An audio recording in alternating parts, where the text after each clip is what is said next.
अस्सलाम वालेकुम दोस्तों, एक मरतबा फिर हाजिर हैं। सभी दोस्तों को वेलकम, खुशामदीद, जय बोलते हैं, आदाब अर्ज़ हैं। तो दोस्तों एक मरतबा फिर गुलाम नदर के केस पर के लिए बात करने के लिए, गुलाम नदर के बच्चों के लिए बात करने के लिए हाजिर हुए। तो दोस्तों रिसेंटली अभी जो चल रहा है, आपने देखा काफ़ी लोग कंट्रोवर्शियल बातें भी कर रहे हैं, गुलाम नदर के खिलाफ भी कुछ वीडियोस बन रही। तो मैं सबसे यही कहूँगा, उन तमाम चीज़ों को भुला दें, उन तमाम चीज़ों को ख़त्म करें। अगर कोई गुलाम नदर के खिलाफ जाता भी है तो आपने भी देखा है इस दुनिया के अंदर भी जो अच्छे काम करने वाले हैं वो हमेशा जिंदा रहते हैं, हमेशा। यानी कि जितने भी लोग जो अच्छे काम करके गए हैं वो हमेशा जिंदा रहते हैं, लोगों के दिलों में जिंदा रहते हैं, किताबों में जिंदा रहते हैं, उनके नाम जिंदा रहते हैं। तो इस वक्त जो केस चल रहा है, आप जानते हैं गुलाम नदर भाई एक मजलूम बाप है, और इसके साथ जिन लोगों ने भी हमदर्दी की है, बेशक अल्लाह ताला ने उनको कामयाबियां दी है। मैं हरगिज कोई दूसरी तीसरी बात नहीं करूंगा कि आपको गुलाम नदर की वजह से कामयाबी मिली या नहीं, ऐसा मैं कुछ भी नहीं कहूंगा। ना मैं कहना चाहता हूं, आपने हक और सच की बात की है तो अल्लाह ताला ने, खुदा ने, भगवान ने, ईश्वर ने आपको इस काबिल किया है कि आपकी जबान में वो तासीर पैदा की है कि अल्लाह ताला ने, रब ने, कि आपको लोग सुनते हैं। तो प्यारे बहन भाइयों, मैं यही कहूंगा कि आपने हक और सच की बात की है तो हक और सच की बात करने वाला हमेशा हमेशा सलामत रहता है लोगों के दिलों में, इस दुनिया में। इस दुनिया से चले जाने के बाद भी उसका नाम सलामत रहता है, लोग उसको सलूट पेश करते हैं। आज जो भी लोग गुलाम नदर के लिए, बच्चों के लिए शुरू से बात कर रहे हैं, अल्लाह ताला ने उनको कितनी इज्जतों से नवाजा, चाहे वो कोई भी हो, मुझ समेत अल्लाह ताला ने उनको इज्जत दी है। मगर जो लोग शुरू से सीमा इधर का सपोर्ट कर रहे थे और गुलाम नदर का विरोध कर रहे थे, उनको देखें कितनी जिल्लत और रसवाई का सामना करना पड़ता है, करना पड़ रहा है। मगर कुछ दिनों से, कुछ एक बयान के बाद कुछ लोगों ने, मतलब ऐसा लगा कि हवा के रुख पे चलने की कोशिश की है। तो मैं उनसे कहूँगा कि लिहाज बराए मेहरबानी उस हवा के रुख पे चलने की कोशिश ना करें। गुलाम नदर एक मजलूम बाप है, आप गुलाम नदर का साथ पहले भी दे रहे थे, अब भी दे रहे हैं, और हम आपकी बहुत ज़्यादा रेस्पेक्ट करते हैं और करते रहेंगे।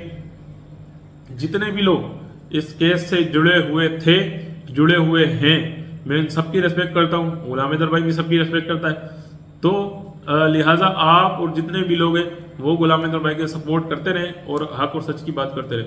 तो दोस्तों एक अहम किस्म की अपडेट आने वाली है, 2 से 3 दिनों के अंदर एक बहुत बड़ी बिग न्यूज़ भी आ सकती है, आएगी, बल्कि इंशाल्लाह एक बहुत बड़ी अपडेट आपको 2 दिनों के अंदर अंदर मिलने वाली है, जिसके अंदर गुलाम नदर भाई के केस के हवाले से कोई गुड न्यूज़ ही होगी इंशाल्लाह। बहुत बड़ी गुड न्यूज़ है, ये मैं आपको पहले से बता रहा हूँ, क्योंकि इस केस के अंदर काफ़ी टाइम लगा है और काफ़ी हम लोग परेशान भी हुए हैं, और जितने भी लोग जो इस केस से जुड़े हुए हैं उनकी भावनाएं, मतलब कमज़ोर भी हुई हैं कुछ लोगों की। कुछ लोगों ने तो ये भी कहा है कि केस के अंदर कुछ भी नहीं बचा है। तो लिहाजा 60 से 70% लोगों ने ये केस, मतलब इसमें इंटरेस्ट लेना छोड़ दिया है। क्योंकि दोस्तों देखें, 1.5 साल से एक इलीगल गई हुई महिला भारत के अंदर गैर कानूनी तौर से घुस के जो बैठी हुई है, तो जैसे कुछ लोग कह रहे हैं कि मोमिन मलिक सर अच्छा काम कर रहे हैं, बेशक कर रहे हैं, हम तो इससे बिल्कुल ना निराश हैं, ना होंगे। तो हम ये भी एक सवाल करते हैं, क्या मोमिन मलिक सर के आने से पहले कोई कानूनी कार्रवाई सीमा के खिलाफ हुई थी? तो लिहाजा नहीं हुई थी। और मोमिन मलिक सर तो पहले से ही फेमस हैं, मोमिन मलिक सर की पहले भी बहुत बड़े बड़े मतलब कारनामे हैं। मगर जो लोग आज ये कह रहे हैं मोमिन मलिक सर ने यूं किया और हैदर ने यूं किया, तो हमारा उनसे एक ये सवाल है, क्या इस केस के अंदर मोमिन मलिक सर के आने से पहले वो मोमिन मलिक सर को पहले से जानते थे? ऐसा नहीं है, वो लोग बिल्कुल मोमिन मलिक सर का नाम भी उनको पहले दिन लेना नहीं आ रहा था, क्योंकि हमें तो जाहिर सी बात है पहले दिन में समझ आ गया मोमिन मलिक। कुछ लोगों से तो नाम भी नहीं लिया जा रहा था, मोमिन मलिक उनसे मुंह से नहीं निकल रहा था, ठीक है। तो देखें, आप भी मोमिन मलिक सर को पहले से नहीं जानते थे, जो आज ऐसा साबित कर रहे हैं कि जैसे वो मोमिन मलिक सर को पता नहीं कब से जानते थे। और अंसार बंदी साहब शुरू से मोमिन मलिक सर को जानते हैं, और हम मोमिन मलिक सर को नाम से नहीं जानते थे, मगर जितने भी वो कारनामे उन्होंने बताए, चाहे वो गीता केस हो, एक्सप्रेस ट्रेन वाला हो, जो एक्सप्रेस ट्रेन थी चली थी, समझौता एक्सप्रेस, उसका मामला हो, तो मोमिन मलिक सर ने अपनी बहुत बड़ी मतलब अपनी खिदमत अंजाम दी है। इससे किसी को भी कोई मतलब इख्तलाफ नहीं है कि मोमिन मलिक सर की कोई खिदमत नहीं है, मगर ये नाम हमारे सामने नहीं था। बेशक मोमिन मलिक सर पहले से एक फेमस आदमी है, अखबारों के अंदर, बड़े बड़े अखबारों के अंदर के मतलब तारीफें लिखी हुई हैं, बेशक है। बजरंगी भाईजान के नाम से भी हमारे मोमिन मलिक सर हैं, बेशक हैं। तो मगर मोइन मलिक सर के कारनामों को कोई फरामोश नहीं कर सकता है, ठीक है। और हमने कभी भी ना भारत सरकार ना मोइन मलिक सर के खिलाफ कोई बात की है, मगर जो लोग इसके अंदर मुलविस हैं, जो के सीमा हैदर का समझ लें सपोर्ट ही कर रहे हैं ना, तो क्या ये कोई बात ढकी छुपी है कि सीमा हैदर का कोई सपोर्ट नहीं कर रहा है? ये आप बताएं। हमें बिल्कुल भारत के कानून पर भरोसा है और हमने कभी भी भारत के कानून को गलत नहीं कहा है। जो लोग ये साबित करने की कोशिश कर रहे हैं कि पाकिस्तानी भारत के कानून को गलत कह रहे हैं, भारत के कानून को गाली दे रहे हैं, हमने एक भी ना गाली दी है ना गलत कहा है। तो प्यारे बहन भाइयों, आपका भी हक और सच बात करने का फर्ज बनता है। अगर हक और सच की बात करने के बजाय आप सीमा के नाच गाने डांस फलाना डिमकाना पे रिएक्शन देंगे, इससे कोई हल होने वाला नहीं है। और कुछ लोगों ने तो ये तक भी कह दिया कि 1.5 साल से जो लोग झूठ परोस रहे हैं यूट्यूब पे, उसकी वजह से केस खराब हो गया। तो आप ये बताएं, क्या मेरा उनसे सवाल है कि आपके मुल्क का कानून क्या यूट्यूब से चलता है कि यूट्यूब पे कोई झूठ बोल रहा है तो कानून कमजोर पड़ जाएगा? ये आप लोगों ने कहा है, मैं नहीं कह रहा हूं। ये भारत के कुछ लोगों ने ऐसा कहा है, जो मशहूर लोग हैं, जो फेमस लोग हैं, जो केस को जानते हैं, जो लॉ को भी जानते हैं। ये उन लोगों ने कहा है कि कुछ लोग झूठ परोस रहे जिसकी वजह से सरकार ने ठीक से काम नहीं किया। भाई, झूठ किसी के परोसने से सरकार से क्या ताल्लुक है? क्या सरकार यूट्यूब पे देख के काम कर रही है? मैं अभी भी मैं भारत सरकार के खिलाफ नहीं कह रहा हूं। जो लोग पढ़े लिखे, जो लॉ जानते हैं, वो ये बात कर रहे हैं, मैं उनको ये जवाब दे रहा हूं।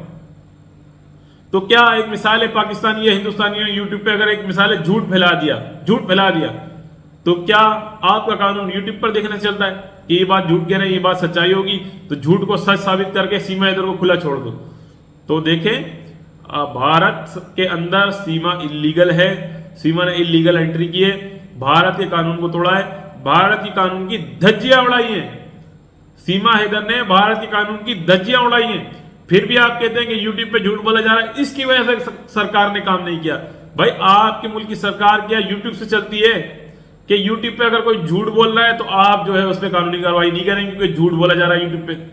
देखिए मैडम, मैंने या हमने या पाकिस्तानी ने या हिंदुस्तानी जो हमारे साथ जुड़ते हैं, उन्होंने कभी भारत सरकार के खिलाफ नहीं कहा है, मगर ये बात आप भी जानती हैं सब के सीमा हैदर के खिलाफ कानूनी कार्रवाई के अंदर यूपी पुलिस, जो भी अरीब करीब की कोर्ट है, वो बिल्कुल भी कोई इंटरेस्टेड नहीं है कि सीमा हैदर के खिलाफ कोई कानूनी कार्रवाई हो।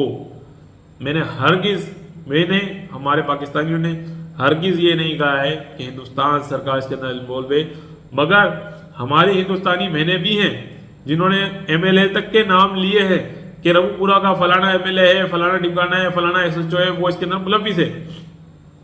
तो उनके खिलाफ तो किसी ने कोई भी महाजराई नहीं की, और हमने तो ना किसी का नाम लिया है, किसी का ना हमने भारत सरकार का कहा है।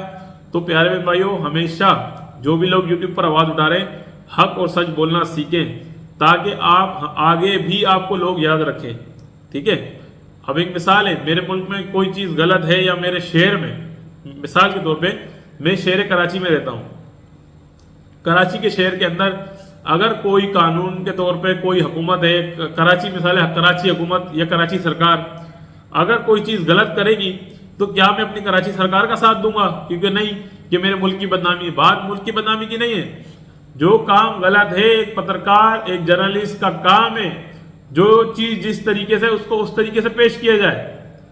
मेरा हरगिज मतलब यह नहीं है कि आप अपनी सरकार को बुरा भला कहना शुरू कर दें, नहीं, बिल्कुल नहीं, ना मैं कह रहा हूं, ना कहना चाहिए, मगर जो चीज गलत है उसके बारे में तो कहेंगे ना। आप सरकार का नाम नहीं ले, नाम लेते, मगर जो चीज नहीं होनी चाहिए वो तो नहीं होनी चाहिए। प्यारे बहन भाइयों, मेरी इस वीडियो से बनाने का मकसद किसी को नाराज करना नहीं है, मेरा सिर्फ मैसेज ये है कि हम जितने भी लोग इस यूट्यूब पर गुलाम हैदर भाई के बच्चों के लिए बात करें, हमें बात करनी चाहिए, करते रहने चाहिए, हमसे कोई नाराजगी नहीं करनी चाहिए। जैसे कुछ लोगों ने ये बात कह दी, क्या हम यूट्यूब पे वीडियो बनाना छोड़ दें, गुलाम हैदर ने ऐसा कह दिया, गुलाम हैदर ने ऐसा कह दिया, गुलाम हैदर को अब हमारी जरूरत नहीं रही है, गुलाम हैदर तो वही है जो हाथ जोड़ता था। भाई, गुलाम हैदर आज भी हाथ जोड़ता है, मैं भी हाथ जोड़ता हूँ, ठीक है।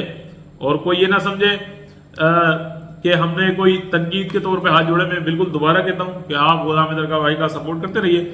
और गुलाम हैदर भाई ने वाकई हाथ जोड़ के, वो मजलूम है, उसने सबके सामने हाथ जोड़े, वो जोड़ता है बेशक, और उसने अभी भी किसी से ये नहीं कहा है कि मेरे बच्चों की आवाज इसलिए ना उठाएं, उसने इसलिए कहा है कि जलील भी मुझे करते हैं, मेरी बीवी को करते हैं, मेरे बच्चों को करते हैं। मैं बार बार जब कोई मसला होता है फौरन से बोलते हैं कि बच्चे लेके दिखा दो। तो क्या जो लोग बार बार कहते हैं बच्चे लेके दिखा दो, क्या वो गुलाम हैदर का सपोर्ट कर रहे हैं? जो लोग बार बार गुलाम हैदर को तकलीफ देते हैं बच्चे लेके दिखा दो, हिम्मत है तो बच्चे लेके दिखा दो। भाई अगर मिसाल है किसी की लड़ाई अगर मुझसे, तो उसको चाहिए, या किसी को मैं बुरा लगता हूं तो उसको चाहिए वो मुझे कहे, तो वो क्यों हर कोई फिरा के घुमा के ले आते गुलाम हैदर पे कि हिम्मत है तो गुलाम हैदर के बच्चे लेके दिखा दो। तो ये इन चीज़ों से हमें गुरेज करना चाहिए। और जितने भी ऐसे लोगों ने ये बयान दिए हैं वो तमाम के तमाम लोग पढ़े लिखे समझदार लोग हैं, उन्होंने इस तरीके के बयान दिए हैं। तो फिर हमारे भी दिल टूटते हैं कि हम तो चलो ठीक है, हम जूनियर हैं, एक मिसाल है, मगर आप लोग तो सीनियर्स हैं। आप सीनियर्स अगर ऐसी बातें करेंगे इस केस के अंदर, फिर आप कहते हैं कि हम केस के अंदर शुरू से जुड़े हैं, तो बिल्कुल आप शुरू से जुड़े हैं, मगर आपने क्या गुलाम हैदर का दिल नहीं तोड़ा है? जरा आप अपने दिल से ये पूछें। तो दोस्तों, मेरा आज की वीडियो बनाने का सिर्फ और सिर्फ मकसद यही था कि गुलाम हैदर का एक पैगाम आप तक पहुंचाऊं कि गुलाम हैदर भाई का सपोर्ट करते रहें। गुलाम हैदर भाई मजलूम बाप है, बेशक गुलाम हैदर बिल्कुल मजलूम है, तो उसकी हमेशा हमेशा हेल्प करते रहें, उसका सपोर्ट करते रहें। वो किसी से 1 रुपया नहीं मांगता है, वो सिर्फ और सिर्फ चाहता है कि उसके बच्चों की बात उठी रहे जब तक गुलाम हैदर के बच्चे नहीं मिल जाते। आज हमारी एक बहन है सुनीता गुजरी, उनकी लाइव में मैंने सुना, मुझे बहुत अच्छा लगा। उन्होंने बोला भाई मैं तो गुलाम हैदर के लिए बात करती रहूंगी जब तक गुलाम हैदर को गुलाम हैदर के बच्चे नहीं मिल जाते। तो मैं सुनीता गुजरी बहन से भी कहना चाहता हूँ, मेरी बहन, हमने भी किसी पाकिस्तानी ने कानून के खिलाफ नहीं कहा है, आपके भारत सरकार के ना हम खिलाफ कहना चाहते हैं। मेरी सुनीता गुजरी बहन से रिक्वेस्ट है कि जो आपने कहा है बिल्कुल हम उस पर वजह लाते हैं। जो बातें आपने कही हैं, मैंने आपकी बातें तमाम सुनी है, बहुत अच्छी आपने बात की है, और आपने यही बात की है कि मैं तो गुलाम हैदर का सपोर्ट करती रहूँगी और गुलाम हैदर भाई के हक में बात करती रहूँगी। कुछ लोगों ने तो अब शुरू कर दिया है कि वो गुलाम हैदर के खिलाफ वीडियोस बना रहे, तो वो बनाते रहे। खैर मैं क्या कह सकता हूँ, बाकी जो पैगाम मुझे देना था इस वीडियो के माध्यम से मैंने आपको दे दिया है। मेरी आपसे गुजारिश है गुलाम हैदर भाई का सपोर्ट करते रहें। फिर मिलेंगे किसी नेक्स्ट वीडियो में। अल्लाह हाफिज़।